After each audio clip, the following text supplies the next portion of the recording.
L'objectif de... Je pense que vous pouvez vous rasseoir si vous voulez. Je vous donne la parole après. L'objectif ce matin, c'est vraiment de casser aussi les croyances limitantes qu'il peut y avoir autour de TikTok, notamment dans le monde du business, enfin pour les marques, etc.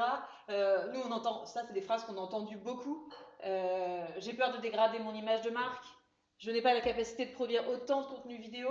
L'audience est hyper jeune. Si c'est pour faire décorer, non merci. Et puis, j'ai pas les codes, quoi. Je connais pas. Je suis un boomer. Enfin voilà. Donc il y a plein de choses qu'on entend comme ça. Ce matin, on va essayer de casser un peu ces idées reçues. Solène, je te laisse la parole. Je reviens après. Donc là, l'idée, c'est d'aller faire un tour sur TikTok et sur comment TikTok est arrivé dans les plateformes social médias. Donc si on reprend un petit peu l'historique, et notamment si on repart 10 ans en arrière, c'est une histoire qui a commencé il y a 10 ans en 2014. À l'origine, c'était Musical.ly, donc une plateforme où il y avait du contenu vidéo chanté et dansé. Ensuite, 2 ans plus tard, Musical.ly comptait déjà 160 millions d'inscrits. Et après, ça s'est enchaîné sur les années d'après. En 2017, c'est ByteDance qui rachète Musical.ly. Et en 2018, du coup, ByteDance fusionne Musical.ly et TikTok. Et c'est à partir de 2018, du coup, que TikTok va commencer à monter et à gagner énormément d'utilisateurs dans le monde. Si on prend quelques chiffres, donc là, phénomène mondial, donc plutôt des chiffres monde, en utilisateurs actifs sur le mois de janvier en 2024 sur TikTok, on est à 1,2 milliard. Donc en comparaison, si on prend des plateformes comme Facebook et Instagram, Facebook est à 3 milliards et Instagram à 2 milliards. Le nombre moyen d'ouverture d'applications par utilisateur mensuel, on est à 343,7, 344 globalement. Je vous laisse faire le calcul, ça fait à peu près une ouverture par jour de 11 fois. Si on redescend un petit peu et qu'on arrive en France, donc utilisateurs actifs mensuellement, on est à 1,1 milliard d'utilisateurs, 3 millions pour Facebook et 2 millions pour Instagram. Donc déjà, on est redescendu un petit peu en termes d'utilisateurs actifs. Ces utilisateurs actifs, là, la grande différence avec 2018 et 2024, où en termes de tranche d'âge, en 2018, on avait une majorité d'utilisateurs qui étaient du moins de 18. C'était une cible très jeune. Aujourd'hui, on a une cible qui s'étend entre 16 et 64 ans. Donc une cible très large. On a une parité homme-femme qui est assez respectée. On a une majorité de femmes à 51% et entre 13 et 24 ans. En termes d'ouverture d'application, moyen par utilisateur, on est un petit peu en dessous des chiffres mondiaux, mais pas tant. On est à 294. Et le temps moyen passé sur l'application par mois, on est à 38 heures. Donc à plus d'une semaine de boulot. Si on fait un petit comparatif. Juste, Solène, excuse-moi, juste pour pas qu'il y ait. C'est pas 1 milliard, c'est 1 million, je pense, d'utilisateurs actifs mensuels. Ça fait En France. En France, oui. Ici, en France, le petit dé en trop. Ah, le petit dé en trop. Voilà. 1 million.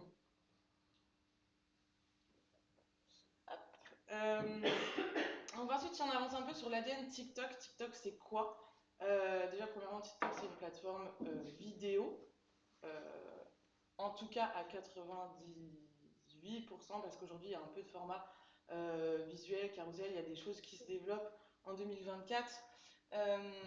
On est sur du contenu court, de la vidéo courte, dynamique, on est full mobile, même si on peut l'utiliser sur desktop, c'est pas une pratique qui est courante chez les utilisateurs. On est sur du contenu authentique, sur du contenu lié au divertissement, musique, humour, danse, chanter, danser, voilà, tout ce qui est sur cet univers-là. Et tous ces points vont suivre un ensemble de trends, donc de tendances, qui vont se suivre, se ressembler ou non, et qui vont être utilisés par les utilisateurs dans le monde entier. Pour l'algorithme TikTok, comment ça fonctionne en termes de technique et d'algorithme, il n'y a rien de vraiment différent des autres plateformes, en tout cas pour la qualité du contenu et la performance du contenu. L'idée, c'est de rédiger un contenu. Ensuite, TikTok va le diffuser à une audience. Vous allez avoir un scoring, et un scoring qui est pour le coup un peu plus facile que les autres plateformes, parce que là, il n'y a pas forcément de points très techniques. Là, ça va vraiment être de l'engagement sur la vidéo. Est-ce qu'on l'a vu jusqu'au bout? Est-ce qu'on a vu juste un petit bout? Est-ce qu'il y a eu de l'interaction avec notre vidéo? Si le scoring est bon sur un total de points, notre contenu va être poussé à une plus grande audience.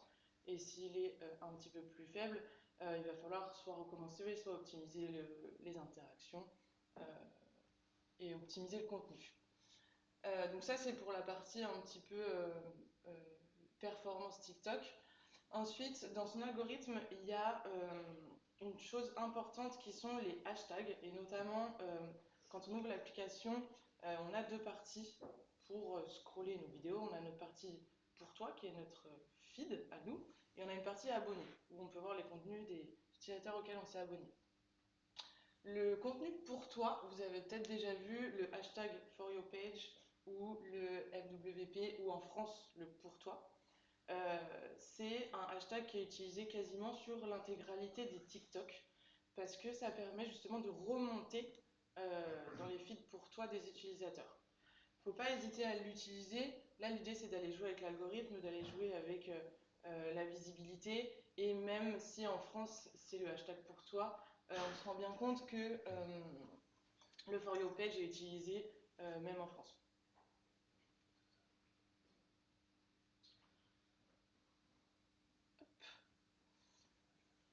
Ensuite, sur TikTok, la grande différence avec certaines autres plateformes comme Facebook, Instagram ou Twitch, YouTube, c'est qu'on va venir on va pas venir chercher une réponse, on va venir à la découverte de contenu.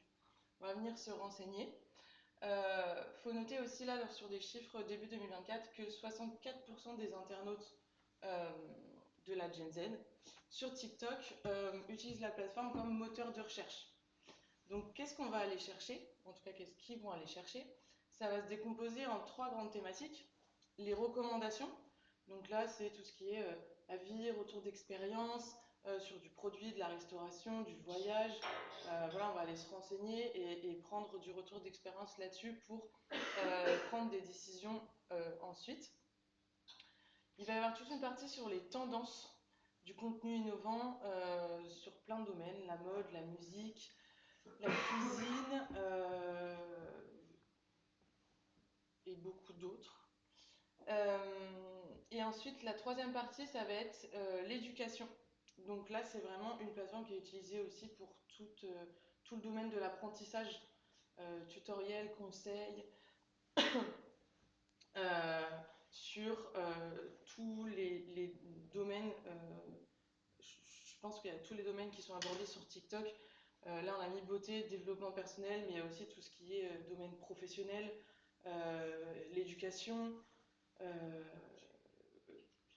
un peu tout, même tout ce qui est en rapport avec la voiture, l'auto-école, tout ce qui est en compétences, connaissances et voué à l'apprentissage. Donc TikTok, c'est des codes aussi qui ont influencé la manière de consommer et de communiquer. Là, l'idée, c'est de se dire que c'est une plateforme qui fait le mix parfait entre un usage simple, où on ouvre son téléphone et on a juste à scroller. Il n'y a pas en usage, en tout cas premier. C'est de la créativité démocratisée et c'est beaucoup d'engagement. Les grands codes sur TikTok aujourd'hui, c'est des vidéos courtes, des vidéos verticales, très dynamiques et concis. C'est du jeu de transition, c'est de l'enchaînement de séquences, c'est de l'incrustation de texte. Voilà. Et tout ça, c'est des contenus qui se sont aussi retrouvés jusqu'à la télé, sur YouTube, sur les autres plateformes. du contenu dynamique comme ça en enchaînement de séquences, l'idée c'est de venir capter l'attention et du coup c'est des codes qui sont repris par les autres.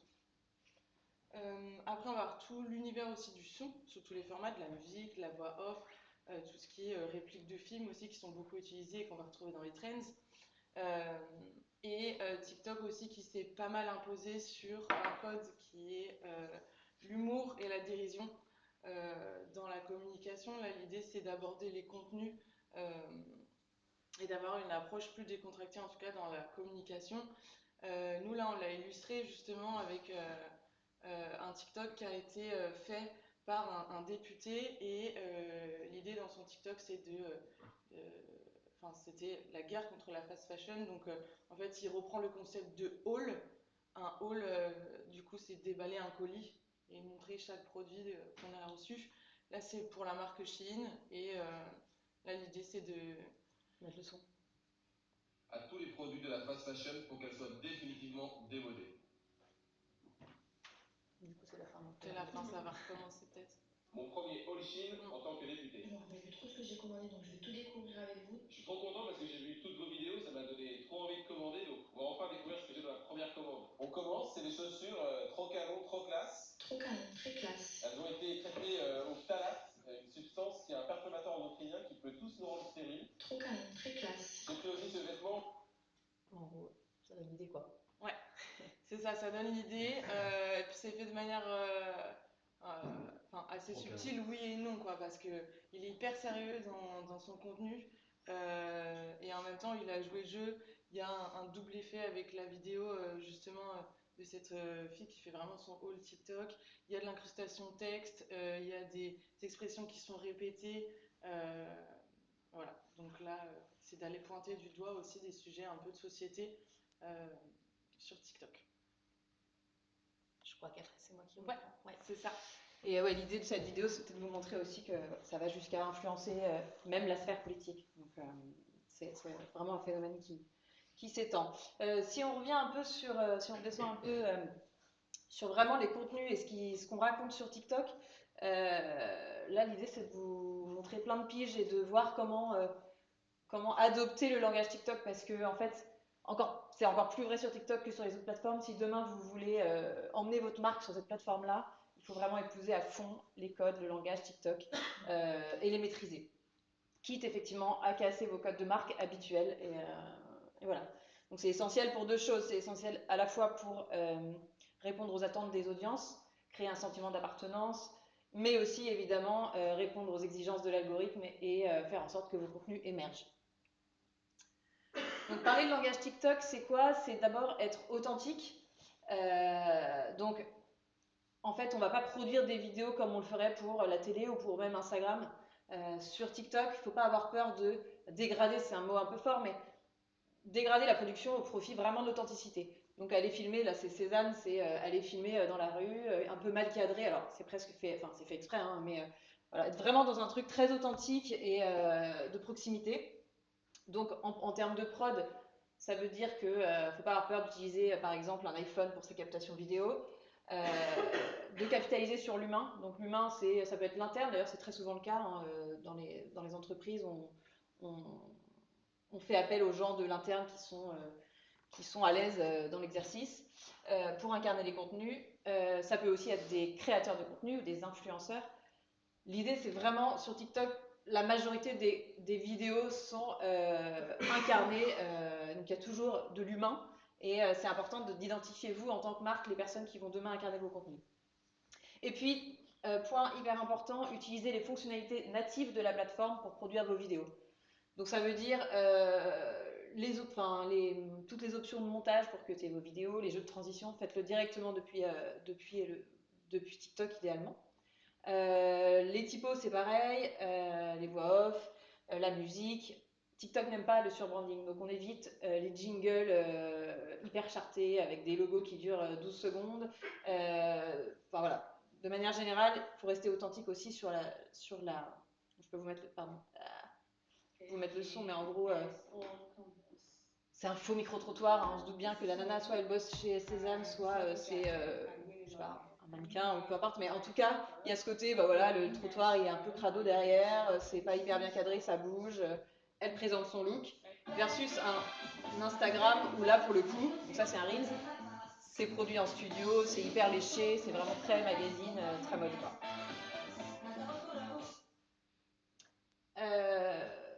Autre cas d'usage ici, on parle de Carrefour pour illustrer le fait que demain, si vous allez sur TikTok, il faut effectivement adapter votre tonalité de marque. J'ai envie de dire presque peu importe votre ADN de base, il faut épouser les codes de TikTok et du coup avoir une tonalité qui va être légère, alors fun pas forcément, mais en tout cas être effectivement un peu ouais, accessible, léger, décontracté. Ici j'ai mis l'exemple de Carrefour juste pour le... En fait, ils donnent le ton même directement dans la bio de leur compte TikTok. Le C de notre logo, ça veut aussi dire cool. Oui, parce que pour ceux qui ne le savent pas, le logo Carrefour est un C. Et du coup, donc là, directement, ils donnent le ton. C'est-à-dire qu'on vient sur le compte TikTok de Carrefour pour trouver des trucs cool et on est trop cool chez Carrefour. Ce qu'ils ne vont pas venir raconter sur un Instagram ou un Facebook, par exemple. Il y avait une remarque? Non, aucune. Je disais juste que la pizza sandwich faisait partie des contenus très cool. Ah, c'est hyper cool, effectivement. Autre exemple avec Caudalie. Donc, Caudalie, c'est une marque de produits de beauté vendus en parapharmacie, donc avec un ADN quand même assez premium. C'est des produits qui sont relativement chers. Et en fait, ils n'ont pas eu peur d'aller sur TikTok en cassant un peu leur code de marque. Donc là, ici, ils utilisent les petites capsules audio de TikTok qui sont des mèmes en fait, soit des répliques de films ou des choses comme ça. Mais on voit quand même qu'ils respectent leur ADN de marque, c'est-à-dire que la fille, elle est quand même assez chicose, elle a ses petites boucles d'oreilles, sa marinière, voilà. Donc on peut être un peu drôle, un peu décalé, tout en conservant quand même son image de marque habituelle. Sur TikTok, point hyper important aussi, il faut penser avant tout à divertir avant de vendre, ce qui ne veut pas dire que, in fine, vous n'avez pas envie de vendre votre produit, évidemment, mais il faut vraiment avoir en tête, quand vous pensez votre ligne édito, que vous devez d'abord être là pour divertir vos audiences, parce que c'est pour ça qu'ils sont sur la plateforme. Ici, on a l'exemple de Tefal. Donc Tefal, ils ont vraiment une ligne édito propre à TikTok, ils ne font pas du tout la même chose sur leurs autres plateformes. Et en fait, ce qu'ils font sur TikTok, c'est qu'ils s'invitent dans les cuisines des gens. Donc en fait, c'est la tante de la comptable de Tefal. Enfin vraiment, je le sais parce que je connais les gens qui ont bossé dessus. Ils sont vraiment allés chercher des gens qui connaissaient de leur entourage. Ils sont allés au téléphone chez Martine voir la recette de la carbonade flamande, je crois, ou je ne sais plus quelle était. Et en fait, c'est vraiment hyper authentique. Le produit, on le voit évidemment parce que la finalité c'est quand même ça, c'est de montrer sa marque d'une manière ou d'une autre. Mais c'est la poêle de Martine avec du beurre dedans dans sa cuisine, qui n'est pas forcément la cuisinière Nécri. Et je trouve ça hyper malin.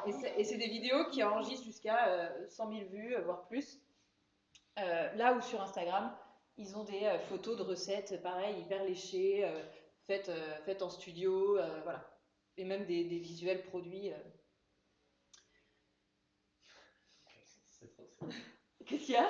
Il n'y a aucun sens cette recette. Qu'est-ce qu'il y avait mettre du pain d'épices après Bah, t'as jamais mangé de carbonade, Julien. Autre point important, si vous allez sur TikTok, il va falloir expérimenter des nouvelles formes de narration. Alors c'est des nouvelles formes de narration qui sont plus si nouvelles hein, et qu'on retrouve maintenant beaucoup sur tous les formats vidéo, donc sur Instagram et autres. L'enjeu, vraiment là, c'est de capter l'attention évidemment sur les 3 premières secondes. On le sait, l'audience a une capacité de... pardon, je vais y arriver, à une attention de 3 secondes en moyenne sur un contenu social media, donc il faut attirer l'attention dès le départ.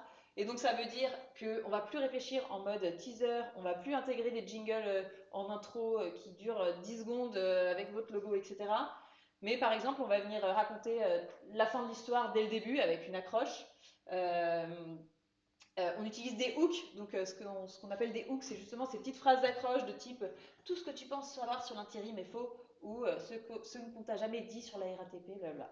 Ou la 3e solution va vous surprendre. Alors, vous voyez bien le genre de truc.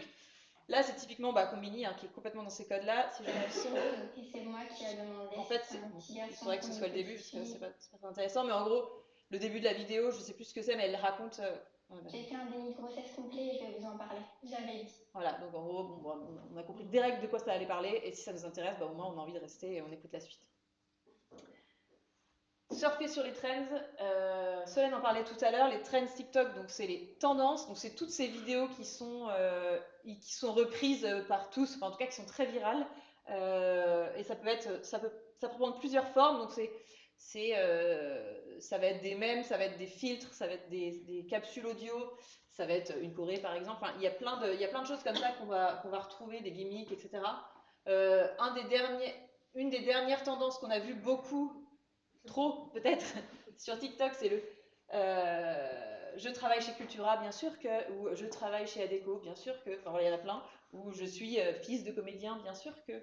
Donc par exemple, Cultura, là, c'est quelqu'un de l'interne qui peut, voilà. Bonjour. Bien sûr que j'ai envie de tester plein de nouvelles activités créatives à chaque fois que je traverse le magasin.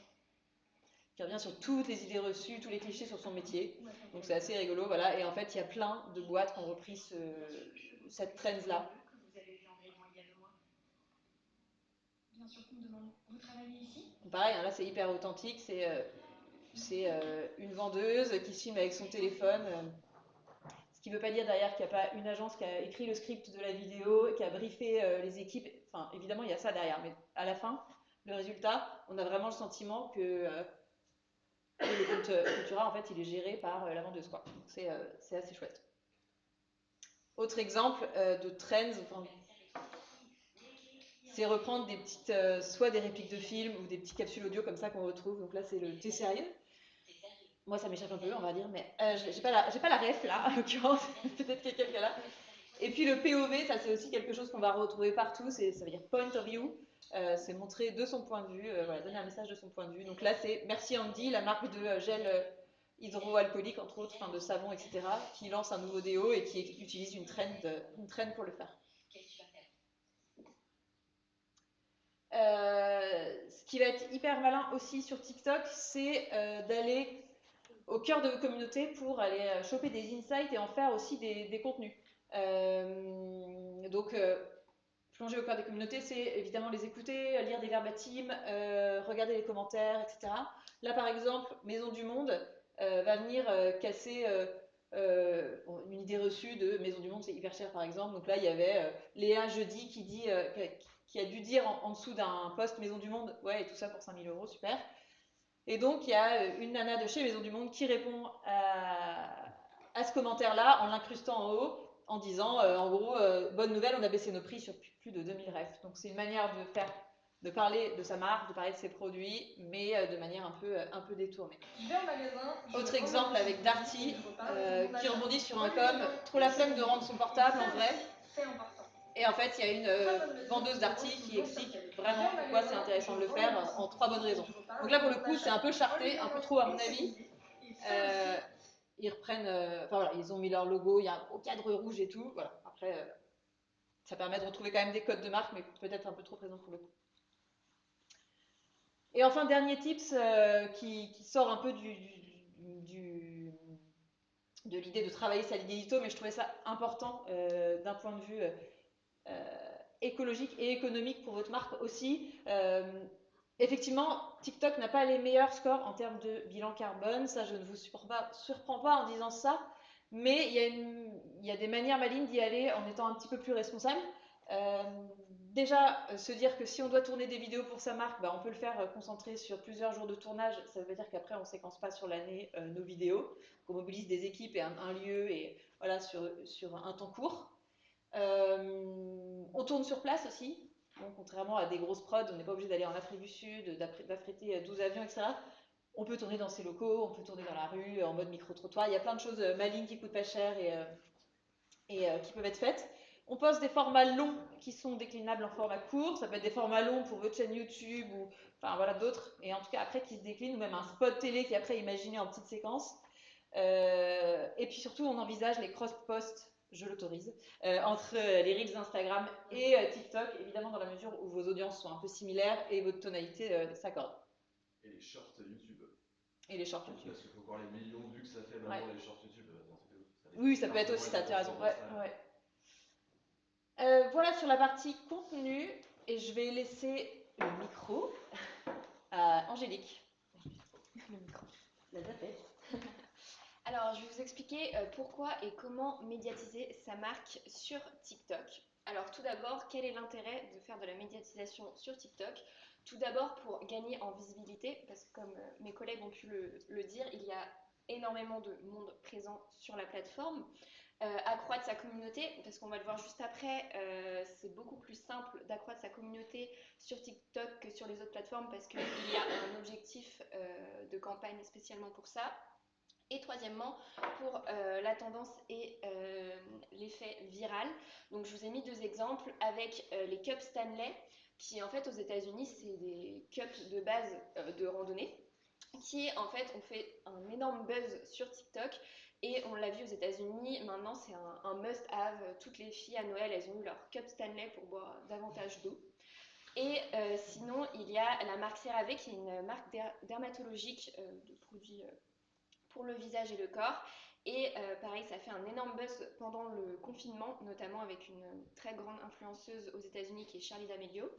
Et cette marque, ce buzz sur TikTok, ça leur a permis d'être distribué dans quasi toutes les pharmacies au monde. Alors qu'avant TikTok, ils étaient présents que dans certaines pharmacies. Oui, il était sponsorisé son poste. Oui. Alors, pourquoi faire de la publicité sur TikTok? Donc l'audience est massive, donc on peut gagner énormément en notoriété. Alors ça va principalement être les 18-24 ans, mais on le voit de plus en plus, les plus de 25 ans se mettent également à TikTok. Là c'est les chiffres français. Donc en campagne on peut cibler jusqu'à 4,6 millions d'abonnés, enfin de personnes. Mais on peut cibler les 13-18 ans, donc les personnes mineures, mais par contre pas sur des centres d'intérêt, juste sur des données démographiques pour des raisons légales. On a un engagement extrêmement élevé sur TikTok, donc ça va être sur TikTok qu'il y aura le plus fort taux d'engagement, donc avec 2,6% en 2023 par rapport aux autres réseaux sociaux qui sont beaucoup plus faibles.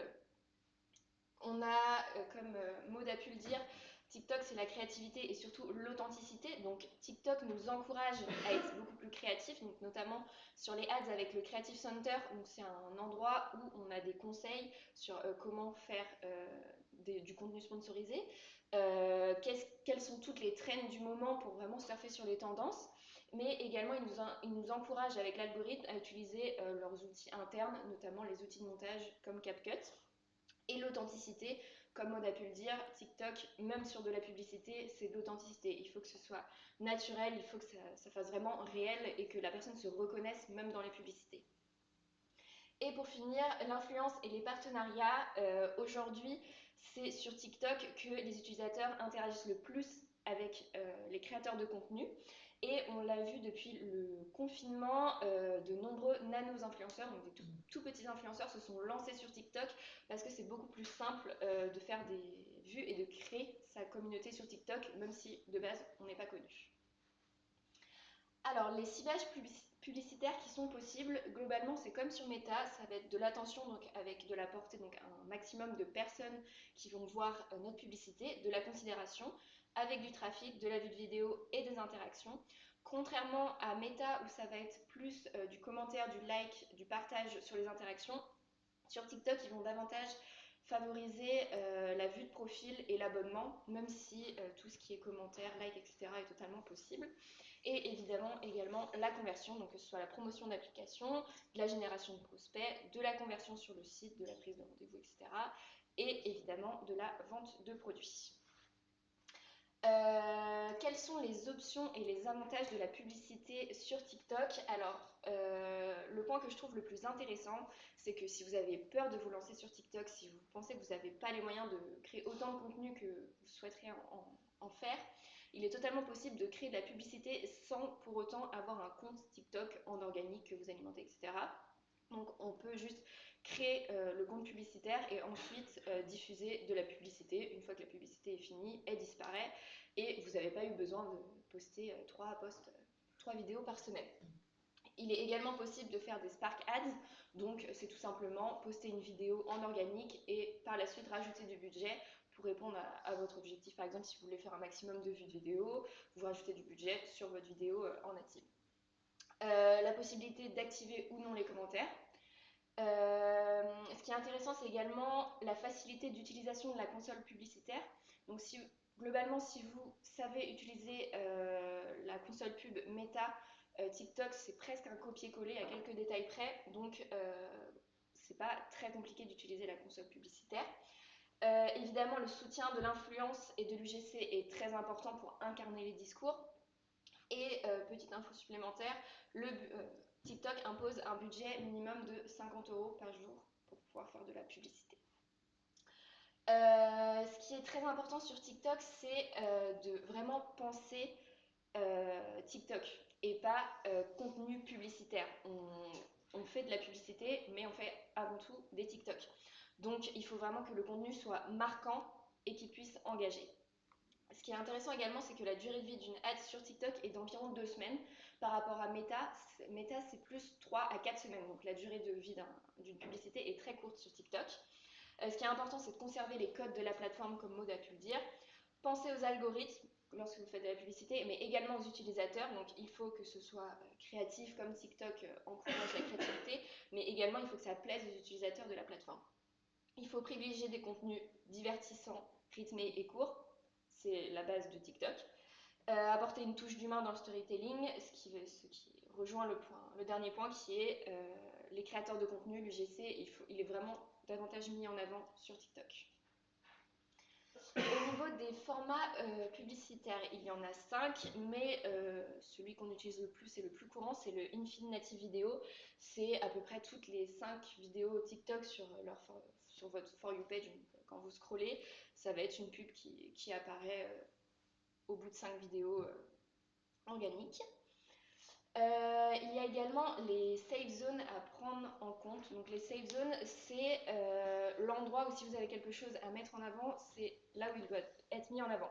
Parce qu'il y a le wording qui est juste en dessous, les pictos qui sont sur le côté. Donc si vraiment vous voulez mettre quelque chose en avant, ce sera sur cette place ici.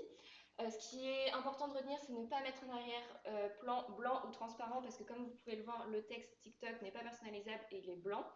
Des vidéos en haute résolution, tous les contenus doivent évidemment avoir une bande son et aucun filigrane n'est autorisé. Au niveau des possibilités de ciblage, donc globalement les deux premiers c'est comme toutes les autres plateformes, Pinterest, Meta, etc. Ça va être au niveau des données démographiques, donc l'âge, le pays, le sexe. Les centres d'intérêt, beauté, décoration, bricolage, etc. plutôt généraux.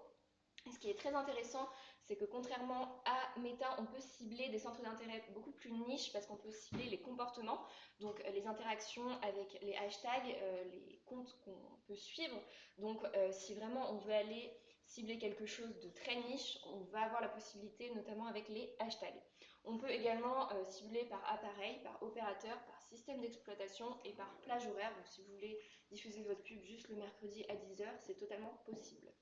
Question, quand tu dis hashtag, oui. Ça veut dire que, c'est comment par rapport à moi si tu veux me cibler? C'est des hashtags que je vais chercher? C'est les hashtags que tu vas chercher, les hashtags avec lesquels tu vas interagir, si le hashtag canapé rouge te plaît, ouais. Et que tu vas interagir avec avec beaucoup de contenu comme ça, nous on pourra te recibler par rapport à ça. Même si l'algorithme, en fait si tu regardes beaucoup de publicité, de contenu organique avec cet hashtag là, on pourra te recibler. Y compris le... Okay. Oui, c'est ça. C'est aussi en fonction des algorithmes. Okay.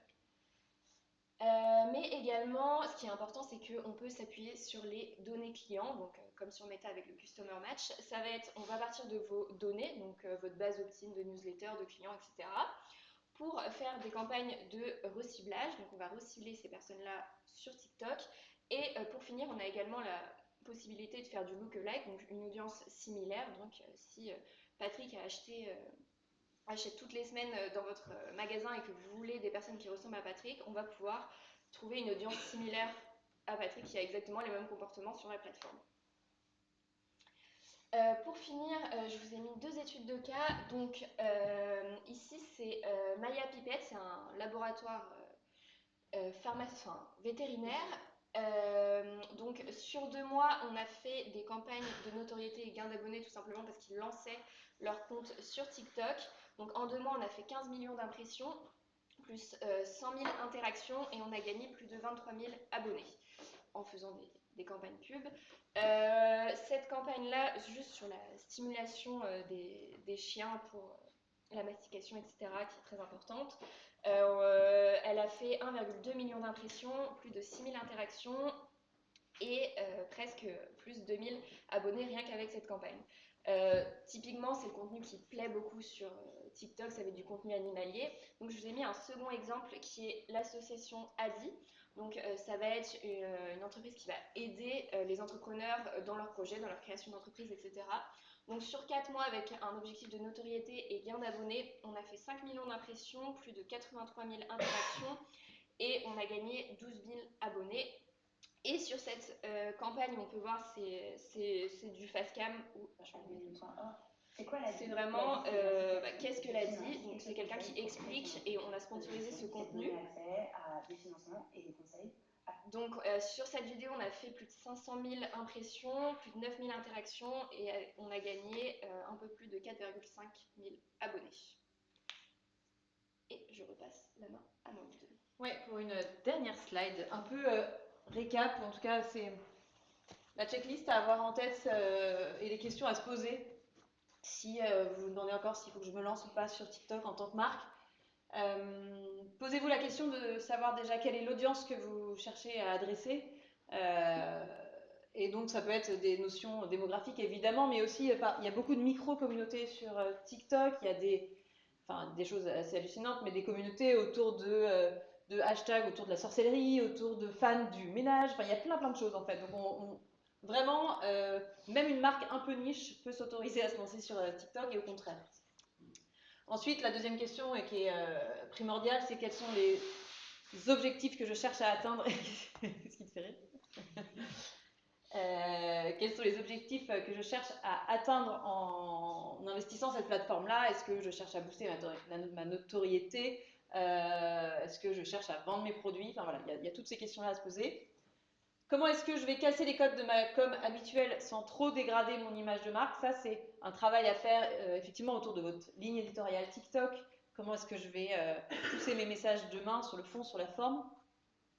Autre point hyper important, parce que c'est quand même une plateforme qui demande de l'énergie, des ressources humaines et des ressources matérielles aussi. Donc, quelles sont les ressources que je vais activer pour porter ce projet? Donc à la fois de production de vidéos, mais aussi de veille, c'est hyper important et on l'a vu, si vous voulez investir la plateforme, de surfer sur les tendances, donc il faut être vraiment hyper au taquet tous les jours, regarder ce qui sort, parce que rebondir sur une tendance, c'est bien de le faire dans la semaine qui suit et pas 3 mois après, hein, c'est comme faire des flash mobs aujourd'hui, il faut surtout pas. Donc en fait, il faut être au taquet dessus et ça demande beaucoup de temps. Écouter, animer les communautés, ça on l'a dit aussi, pour aller chercher des insights pour votre marque notamment. Et puis enfin, question importante, il faut incarner ses contenus, mais comment je le fais? Est-ce que je fais appel à des influenceurs? Est-ce que je fais appel à des créateurs de contenu? Est-ce que je fais appel à l'interne? Voilà, il y a aussi la technique de je fais appel à des comédiens. Voilà, c'est pas forcément recommandé parce qu'on a parlé d'authenticité pas mal, vous l'aurez compris.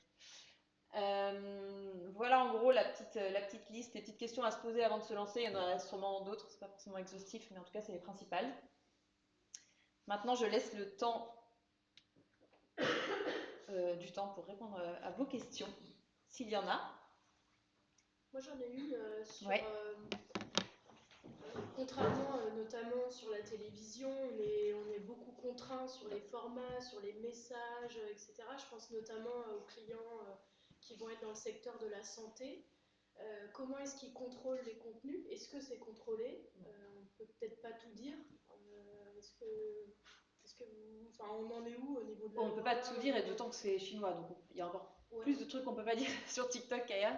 Alors après, contrairement à la télé, c'est hyper contrôlé aussi à la télé. Oui, justement. Ah oui, d'accord. Non, il y a plein de choses. Sur le labo, par exemple, typiquement, c'est les mêmes règles que sur les autres plateformes. Pour le labo vétérinaire, sur lesquels on ne peut pas parler des produits médicaments, donc elle a le droit juste de parler, je crois, des... Je sais pas, il y a quelques produits qui sont pas... Ouais, croquettes, par exemple. Donc, tu as des règles de pharmacovigilance sur la santé comme ailleurs. Et ces Il y a règles, tu les l'alcool, consultes? enfin, tu vois, la loi Evans, c'est pareil. Et ils sont même encore plus stricts, c'est-à-dire que tu peux même pas parler d'alcool. Enfin, Ok. ouais. Je nous, pensais que c'était plus libre, justement. non. On a l'impression. Bah, vu qu'il y a Alors, beaucoup sur de le ton, mineurs. on peut être libre, mais après, il y a quand même des sujets qui sont blacklistés. Ouais, Et typiquement, la marque d'alcool peut pas se lancer aujourd'hui sur TikTok, quoi. Ah Et ouais. c'est quand tu produis ton contenu, c'est l'IA qui analyse ton message et ce qu'il détecte et il te met des messages d'avertissement. Bah, c'est fréquent que les vidéos soient supprimées. Supprimé, Ouais. d'accord. Ouais, pareil. C'est même pas un avertissement, c'est supprimé directement. Méthode, ouais. Et ces règles, ça. elles sont consultables quelque part? Enfin, c'est officiel ou c'est un peu du bon sens Oui, elles sont consultables. Après, il faut les chercher. Enfin, c'est-à-dire que nous, on a nos compte manager après qui nous conseille des choses comme ça.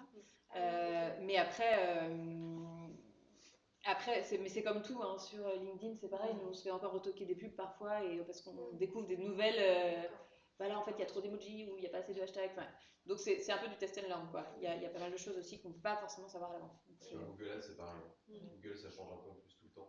Et ça change tout le T'as temps. des noms de molécules, t'as des produits que tu peux pas utiliser, des noms que tu peux pas employer. Ouais, mais en fait, ce qui est perturbant, c'est comme TikTok, c'est un peu un fourre-tout. C'est-à-dire, moi, je peux faire ma vidéo, parler, tu vois, sans être vulgaire, mais juste parler librement de mon avis sur un produit pharmaceutique, par exemple. Vu qu'un compte de marque, est-ce qu'il est différencié d'ailleurs d'un compte derrière, il y a quelqu'un. Oui, c'est compte pro, compte perso. À partir du moment où tu t'exprimes librement parce que c'est une plateforme où la parole est libre, si c'est pas de la publicité, que tu mets pas de l'argent derrière, tu as des modérateurs. Il y a eu un scandale en 2022 justement où tout le monde flippait parce que est-ce qu'on interdit TikTok ou pas aux États-Unis, et donc là tout le monde était comme ça. En fait, finalement, on n'interdit pas une plateforme. Bah, c'est relancé, hein, le débat. Comment? C'est relancé depuis peu, là, le débat. Voilà, Tant qu'ils appartiendront à. Parce que à cause des élections américaines. Parce qu'ils sont chinois. Mais on n'interdit pas. Enfin, tu vois. Mais c'est très. Enfin, les gens regardent, quoi. Par contre, il y a un sujet qui est important au-delà de la réglementation, c'est les plateformes choisissent ce qu'elles veulent diffuser. TikTok aujourd'hui, ils ont une ligne éditoriale, comme un YouTube, comme un Instagram. Instagram qui bannit des pseudos peut-être un peu de saints ou autres parce que ça lui plaît pas sur les affiches, ou un YouTube qui commence à tracher tous les mots vulgaires en les bipant systématiquement sur toutes les vidéos. Il y a des lignes éditoriales quand même sur ces plateformes. TikTok, c'est divertissement. N'apportez pas non plus trop de sujets politiques ou autres parce que l'algo demain, de toute façon, il te repoussera aussi un peu derrière, tu vois. À un moment, il y aura ces choix-là aussi qui seront faits par les plateformes. En fait, t'as le sentiment que c'est un truc hyper libre, mais en fait, pas tant. Et c'est pour ça qu'il y a ces fameuses tendances. Plus on va là-dedans, plus l'algorithme fait en sorte de pousser tes contenus. Donc en fait, c'est du copycat, quoi. Tout le monde fait la même chose. Dans une espèce de fausse liberté. En tout cas, je pense que ça a évolué parce que j'avais vraiment pas ce sentiment au départ. J'utilise pas la plateforme depuis longtemps, mais j'ai l'impression quand même qu'on est plus exposé à des trucs qui peuvent vite être très tranchés. On parle de politique typiquement. Il y a quand même. La danse et la musique, quoi. Ouais. C'est pas que de la danse et de la musique. Ouais. Ok.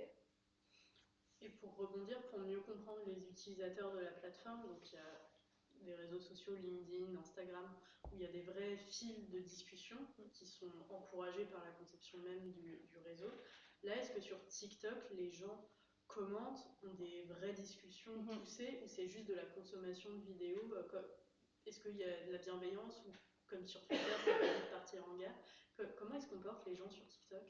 Ouais, il y a énormément de commentaires et pas que sur l'organique aussi, beaucoup sur les publicités. Angélique, elle observe beaucoup sur ses campagnes, ouais.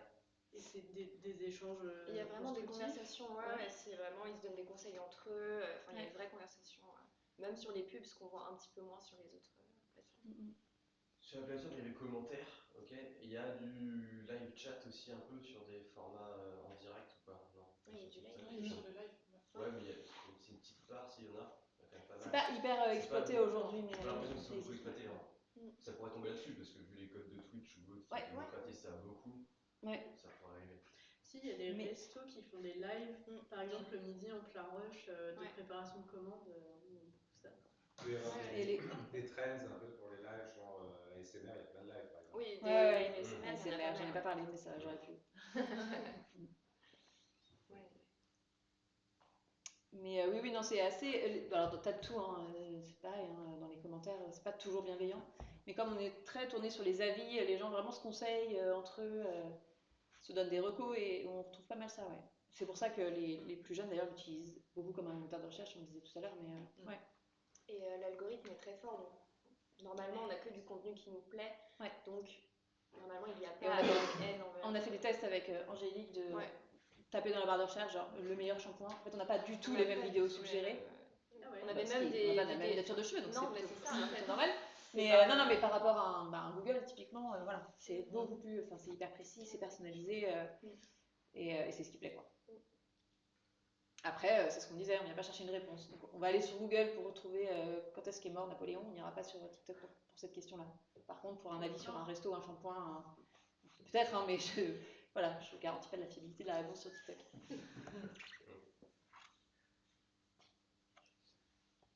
Il y a des questions Non, j'ai pas de questions là. Moi, j'ai ajouté un truc sur la partie ads, deux choses pour compléter ce que disait Angers, qui a quand même beaucoup l'utilisation aux États-Unis de la partie Spark Ads, toute la partie de sponsorisation de contenu fait par d'autres. C'est les marques qui choisissent et en accord avec un nano-influenceur un plus gros, on s'en fiche. Mais de venir sponsoriser les publications des autres, c'est intéressant ça. Du coup, de se dire, ok, je suis pas capable de créer le contenu, par contre, en tant que marque, je suis capable de venir sponsoriser. Et ça peut vraiment beaucoup fonctionner. Et après, on attend beaucoup. J'attends encore beaucoup de TikTok qui systématise et qui démocratise sa stratégie out of home, qui est ce qu'ils appellent l'out of phone surtout, donc de l'espace publicitaire sur du panneau d'affichage VOH en street ou autre. Ça c'est plutôt la partie États-Unis pour l'instant, mais j'espère qu'un jour TikTok aura un réseau élargi, display, les vidéos, parce que le format vertical, on le voit, c'est les codes de la télé de plus en plus aussi. De la télé, de l'affichage. Et ce format vertical, il peut exister partout maintenant, quasiment partout. On transmet le message aux équipes TikTok, Pierre. Bonne question, je vais choisir une question rhétorique. Est-ce qu'il y a d'autres questions? Ok, merci. Eh bien, merci à tous.